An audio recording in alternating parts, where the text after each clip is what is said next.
I wanted today's video to be a follow-up from my previous video about board games and the importance of playing them with your kids and students. As I mentioned in my last video, a lot of people avoid playing competitive games with their kids or students because their child has a tough time coping with losing. If your child is the type to throw a tantrum when they lose, I get it. But as everyone knows, life is full of winning and losing. And by always letting our kids win when they're little, they'll think that they're going to win everything as they get older. However, we're not going to start making sure our kids now lose every time so that they understand losing. So to answer the question, should I let my child win? The answer is it depends on a few things. And just a reminder, this is focused on preschoolers ages 3 to 6. So if your child is a lot younger, this video might not really apply yet. So the first thing to ask yourself is your child starting to develop their ability to focus on the task like a game until completion?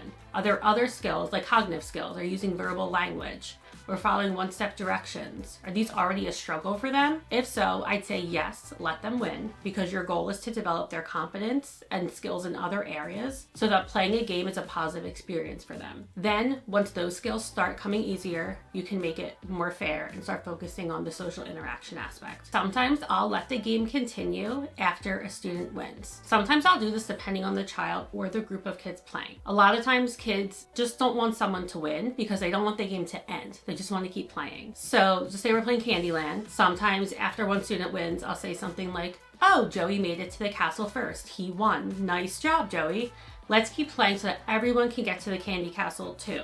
Another thing to ask yourself is your child very competitive? Do they struggle with taking turns and not getting their way? Is your focus to develop their peer interaction skills like social language and taking turns? If so, I would usually let them win the first game, but not the second. The reason for this is that you can use them winning the first game to model appropriate language for winning and losing. Like, "Great job, you won.